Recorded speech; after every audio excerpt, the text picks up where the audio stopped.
ಕ್ರಿಸ್ತನಲ್ಲಿ ಪ್ರೀತಿಯುಳ್ಳ ದೇವಜನರೇ, ನನ್ನ ಪ್ರಿಯ ಸಹೋದರಿ ಸಹೋದರರೇ, ನಿಮ್ಮೆಲ್ಲರಿಗೂ ರಕ್ಷಕನಾದ ಯೇಸುವಿನ ನಾಮದಲ್ಲಿ ವಂದನೆಗಳು. ನನ್ನ ಪ್ರಿಯರೇ, ಒಂದು ಮಾತನ್ನು ಹೇಳುತ್ತಾರೆ, ನಿದ್ರೆ ಮಾಡುವವರನ್ನು ಎಬ್ಬಿಸಬಹುದಂತೆ, ಆದರೆ ನಿದ್ರೆ ಮಾಡುವಂತೆ ನಟಿಸುವವರನ್ನು ಎಬ್ಬಿಸುವುದಕ್ಕೆ ಆಗುವುದಿಲ್ಲ. ಕೆಲವು ಸಂದರ್ಭಗಳಲ್ಲಿ ದೇವರು ನಮ್ಮ ಜೀವಿತದಲ್ಲಿ ನಿದ್ರಿಸುತ್ತಿದ್ದಾನೇನೋ ಅನ್ನುವಂತೆ ನಮಗೆ ಭಾಸವಾಗುತ್ತದೆ. ಆದರೆ ಬೈಬಲ್ ನಮಗೆ ಹೇಳುತ್ತದೆ, ಆತನು ತೂಕಡಿಸುವುದಿಲ್ಲ, ನಿದ್ರಿಸುವುದಿಲ್ಲ. ಮತ್ತು ಯಾಕೆ ಆತನು ಮೌನವಾಗಿದ್ದಾನೆ? ಎಂತಹ ಪರಿಸ್ಥಿತಿಗಳಲ್ಲಿ ನಮಗೆ ಆ ರೀತಿ ಅನಿಸುತ್ತದೆ? ದೇವರು ಮೌನವಾಗಿದ್ದಾರೆ ಅಂದಾಗ ನಾವು ಏನು ಮಾಡಬೇಕು ಅನ್ನೋದನ್ನು ಶಾರ್ಟ್ ಆಗಿ ನಾವು ಇವತ್ತು ನೋಡೋಣ. ಕೆಲವು ಸಂದರ್ಭಗಳಲ್ಲಿ ನಮಗೆ ಅನಿಸುತ್ತದೆ, ನನಗೆ ದೇವರು ಉತ್ತರ ಕೊಡುತ್ತಾ ಇಲ್ಲ, ದೇವರು ನನ್ನನ್ನು ಮರೆತು ಬಿಟ್ಟಿದ್ದಾನೆ. ಕೆಲವು ಸಾರಿ ನನ್ನ ಪ್ರಾರ್ಥನೆಗೆ ದೇವರು ಉತ್ತರ ಕೊಡುತ್ತಾ ಇಲ್ಲ, ಕಷ್ಟವನ್ನು ನೋಡುತ್ತಾ ಇಲ್ಲ. ಇಂಥ ಸಂದರ್ಭದಲ್ಲಿ ಸೈತಾನನು ನಮ್ಮ ಒಂದು ಕಿವಿಯಲ್ಲಿ ಒಂದು ಗುಣುಗುಟ್ಟುವ ಶಬ್ದವನ್ನು ಮಾಡುತ್ತಾನೆ, ದೇವರು ನಿನಗೆ ಉತ್ತರಿಸುತ್ತಾ ಇಲ್ಲ, ಆದುದರಿಂದ ನೀನು ಯಾಕೆ ನಂಬುತ್ತೀಯಾ? ನೀನು ಯಾಕೆ ಇನ್ನೂ ಆತನನ್ನೇ ಅನುಸರಿಸುತ್ತೀಯಾ? ಇನ್ನೂ ಯಾಕೆ ಆತನ ಹಿಂದೆ ಹೋಗುತ್ತೀಯಾ ಎಂದು ಕೇಳುವುದನ್ನು, ನಮ್ಮ ಕಿವಿಯಲ್ಲಿ ಗುಣುಗುಟ್ಟುವುದನ್ನು ನಾವು ನೋಡುತ್ತಾ ಇರುತ್ತೇವೆ. ಆದರೆ ಇವತ್ತಿನ ವಾಕ್ಯದಲ್ಲಿ ಕೀರ್ತನೆಗಾರನು ಕೀರ್ತನೆಗಳಲ್ಲಿ ಒಂದು ಅದ್ಭುತವಾದಂಥ ಉದಾಹರಣೆಯನ್ನು ನಮಗೆ ಕೊಡುತ್ತಾನೆ. ಅದು 13ನೇ ಕೀರ್ತನೆಯಲ್ಲಿ ನಾವು ನೋಡಲಿಕ್ಕೆ ಸಾಧ್ಯವಾಗುತ್ತದೆ.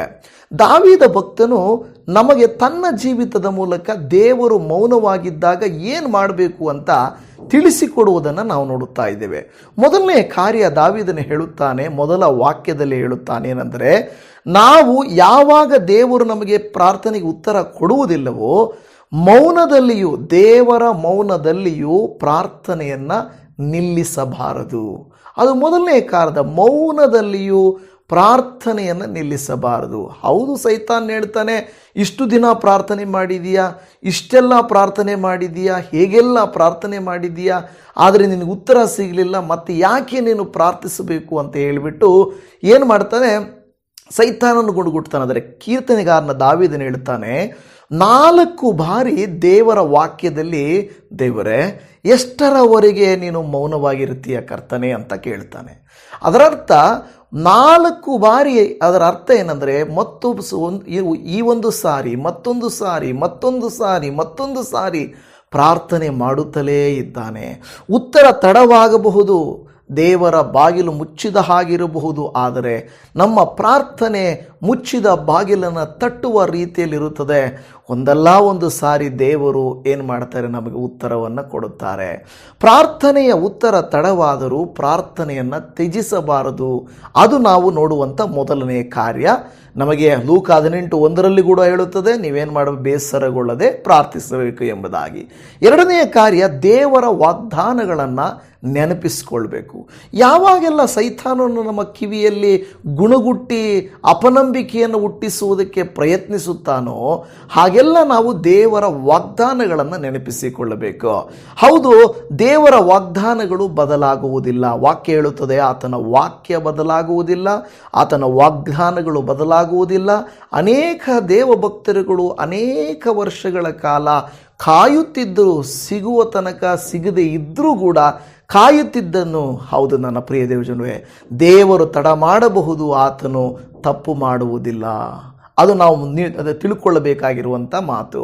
ಮೂರನೇದಾಗಿ, ದೇವರು ಮೌನವಾಗಿದ್ದಾಗ ನಾವು ಮಾಡಬೇಕಾಗಿರೋ ಮೂರನೇ ಕಾರ್ಯ, ಕಾಯುವ ಸಮಯ ಆತ್ಮೀಕ ಬೆಳವಣಿಗೆಗೆ ಉಪಯೋಗಿಸಬೇಕು. ಆಯಿತು, ನನಗೆ ಉತ್ತರ ಸಿಕ್ಕಿಲ್ಲಲ್ವಾ, ನಾನು ಸ್ಪಿರಿಚುವಲ್ ಆಗಿ ನಾನು ಬೆಳೆಯಬೇಕು ಅಂತ ದೇವರು ಆಶಿಸ್ತಾ ಇದ್ದಾನೆ. ಚಿಕ್ಕ ಮಕ್ಕಳ ರೀತಿಯಲ್ಲಿ ಪ್ರತಿ ಸಣ್ಣ ಪುಟ್ಟ ಕಾರ್ಯಕ್ಕೂ ಅಯ್ಯೋ ಇದ್ಯಾಕೆ ದೇವರೇ, ಅದ್ಯಾಕೆ ದೇವರೇ ಅಂತ ಗುಣಗುಟ್ಟುವುದು, ಅವಿಧೇಯತೆ ಮಾಡುವುದು, ತಪ್ಪು ಹುಡುಕುವುದು, ಅದನ್ನು ಮಾಡುವ ಬದಲಾಗಿ ದೇವರ ಬಳಿಯಲ್ಲಿ ನಾನು ಆತ್ಮೀಕವಾಗಿ ಬೆಳೆಯಲಿಕ್ಕೆ ಇದೊಂದು ಸದವಕಾಶ, ಇದೊಂದು ಸಂದರ್ಭ ಅಂತ ಹೇಳಿಬಿಟ್ಟು ನಾವು ದೇವರಲ್ಲಿ ಬೆಳೆಯಲಿಕ್ಕೆ ನಾವು ಪ್ರಯಾಸ ಪಡುವಂಥವರು ಆಗಿರಬೇಕು. ಅಲ್ಲಿ ಹೇಳ್ತದೆ, ಯೋಸೇಫನು ಅರಮನೆಗೆ ಕಳುಹಿಸಲ್ಪಟ್ಟಾಗಲೂ ಕೂಡ ದೇವರನ್ನು ಒಂದು ಮಾತು ದೂಷಿಸಲಿಲ್ಲ.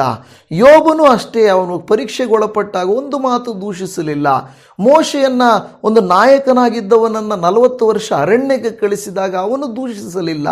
ದಾವೀದನನ್ನು ರಾಜನಾಗಿಸುವುದು ಮೊದಲು ಕುರುಬನಾಗಿಸಿದ, ಆವಾಗಲೂ ಅವನನ್ನು ಮತ್ತೆ ಅವನು ಕೇಳಲಿಲ್ಲ. ನಾವು ಅಷ್ಟೇ ಆತ್ಮೀಕವಾಗಿ ಬಲಗೊಳ್ಳುವುದಕ್ಕೆ ಈ ಸಂದರ್ಭವನ್ನು ಉಪಯೋಗಿಸಿಕೊಳ್ಳಬೇಕು. ದೇವರು ಮೌನವಾಗಿದ್ದರೇನು ಖಂಡಿತ ಕಾಯುವ ಸಮಯ ವ್ಯರ್ಥವಾಗುವುದಿಲ್ಲ, ಅದು ದೇವರ ತರಬೇತಿಯ ಸಮಯ ಎಂದು ನಾವು ತಿಳ್ಕೊಳ್ಳಬೇಕು. ನಾಲ್ಕನೆಯದಾಗಿ ದೇವರ ಇಂದಿನ ನಂಬಿಗಸ್ತಿಕೆಯನ್ನು ನೆನಪಿಸಿಕೊಳ್ಳಬೇಕು. ಹಿಂದೆ ಅಂದರೆ ನಮ್ಮ ಜೀವಿತದಲ್ಲಿ ಏನೆಲ್ಲ ನಡೆಯಿತು, ಹೇಗೆಲ್ಲ ದೇವರು ಅದ್ಭುತ ಮಾಡಿದರು, ಹೇಗೆಲ್ಲ ಒದಗಿಸಿಕೊಟ್ಟರು, ಹೇಗೆಲ್ಲ ಬಿಡುಗಡೆಯನ್ನು ಮಾಡಿದರು, ಅದೆಲ್ಲ ಕಾರ್ಯಗಳನ್ನು ನಾವೇನು ಮಾಡಬೇಕು, ನೆನಪಿಸಿಕೊಳ್ಬೇಕು. ಹೌದು, ಹಿಂದೆ ದೇವರು ಮಾಡಿದ್ದಾನೆ ಅಂತ ಹೇಳಿದರೆ ಮುಂದೆಯೂ ಮಾಡುತ್ತಾನೆ. ಇದುವರೆಗೆ ಇದ್ದಾತನು ಇನ್ನು ಮುಂದೆ ಇರುವಾತನಲ್ಲವೇ, ಆತನು ಸಹಾಯ ಮಾಡುತ್ತಾನೆ. ಇದುವರೆಗೂ ನಮ್ಮನ್ನು ಕಾಪಾಡಿಲ್ಲವೇ, ಪ್ರಾರ್ಥನೆಗಳಿಗೆ ನಮಗೆ ಉತ್ತರ ಕೊಟ್ಟಿಲ್ಲವೇ, ಸಂಕಟಗಳಲ್ಲಿ ನಮ್ಮನ್ನು ಬಿಡಿಸಿಲ್ಲವೇ, ಅನಾರೋಗ್ಯಗಳಲ್ಲಿ ನಮ್ಮನ್ನು ಮೇಲೆ ಕೆತ್ತಿಲ್ಲವೇ, ಅದೆಲ್ಲ ಮಾಡಿದ ದೇವರು ಇನ್ನು ಮುಂದೆ ಮಾಡಲ್ಲ ಅಂತ ಅನಿಸುತ್ತದ?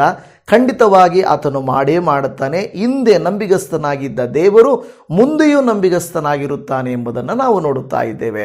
ಐದನೇ ಕಾರ್ಯ, ಉತ್ತರ ಬರುವ ಮೊದಲೇ ದೇವರನ್ನು ಸ್ತುತಿಸಬೇಕು. ಉತ್ತರ ಬಂದಿಲ್ಲ ತಾನೇ, ಆದರೆ ಸ್ತುತಿಸೋಣ. ದೇವರೇ, ನೀನು ಖಂಡಿತ ಕಾರ್ಯ ಮಾಡ್ತೀಯ, ನೀನು ಕಾರ್ಯ ಮಾಡೇ ಮಾಡ್ತೀಯ. ಯಾಕೆಂದರೆ ನಮ್ಮ ದೃಷ್ಟಿಕೋನ ಬೇರೆ, ದೇವರ ದೃಷ್ಟಿಕೋನ ಬೇರೆ. ದಾವೀದನು 13ನೇ ಕೀರ್ತನೆಯಲ್ಲಿ ನೀವು ನೋಡ್ರಿ, 4 ಸಾರಿ ಯಾಕೆ ದೇವರೇ ಮೌನವಾಗಿದ್ದೀಯಾ, ಯಾಕೆ ಕರ್ತನೆ ಅಂತ ಕೇಳಿದವನು ದೇವರಿಗೆ ಸ್ತುತಿಗೀತೆಯನ್ನು ಹಾಡ್ತಾನೆ. ನಾವು ಹಾಡ್ತೀವ? ನಾವು ಹಾಡೋಕ್ಕಾಗುತ್ತಾ?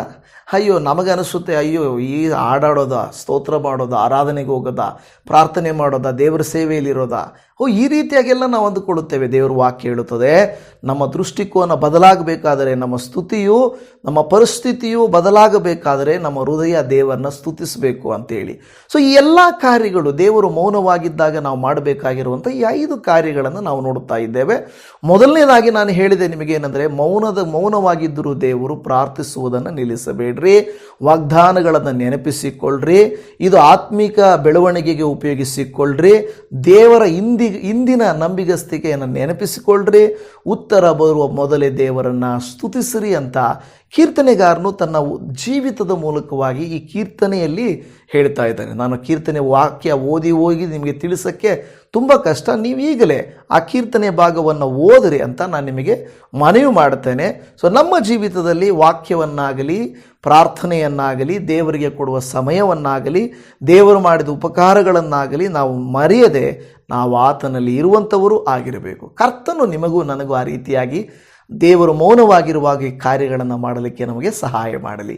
ಪ್ರಾರ್ಥನೆ ಮಾಡಿಕೊಳ್ಳೋಣ. ಪರಮ ತಂದೆಯೇ, ಹೌದು ಸ್ವಾಮಿ, ಅನೇಕ ಸಂದರ್ಭಗಳಲ್ಲಿ ನೀನು ಮೌನವಾಗಿದ್ದೀ ಅಂತ ನಮಗೆ ಅನಿಸುತ್ತದೆ. ಆದರೆ ದಾವೀದ ಭಕ್ತನು ನೀನು ಮೌನವಾಗಿರುವಾಗಲೂ ಸಮಯವನ್ನು ಹೇಗೆ ಉಪಯೋಗಿಸಿಕೊಂಡನು ಅಂತ ಇವತ್ತು ನಾವು ಈ ಕೀರ್ತನೆಯ ಮೂಲಕವಾಗಿ ನಾವು ತಿಳಿದುಕೊಂಡಿದ್ದೇವೆ. ಹೌದು ಸ್ವಾಮಿ, ನಾವು ಕೂಡ ಕೀರ್ತನೆಗಾರನಾದಂಥ ದಾವೀದನ ಮೂಲಕವಾಗಿ ಈ ಒಂದು 13ನೇ ಕೀರ್ತನೆಯಲ್ಲಿ ಓದಿ ಅರ್ಥ ಮಾಡಿಕೊಂಡು ನಾವು ವ್ಯರ್ಥ ಮಾಡದೆ ನಿಮ್ಮನ್ನೇ ಅನುಸರಿಸುವುದಕ್ಕೆ ನಮಗೆ ಸಹಾಯ ಮಾಡಿರಿ.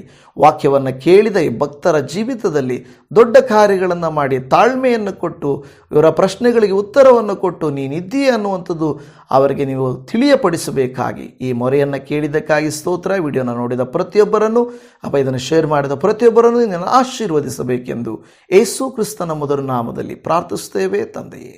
ಆಮೇನ್, ಆಮೇನ್. ನನ್ನ ಪ್ರಿಯ ದೇವಜನರೇ, ನಿಮ್ಮೆಲ್ಲರಿಗೂ ಧನ್ಯವಾದಗಳು. ಕರ್ತನು ನಿಮ್ಮನ್ನು ಈ ವಾಕ್ಯಗಳಿಂದ ಉತ್ತೇಜಿಸಲಿ.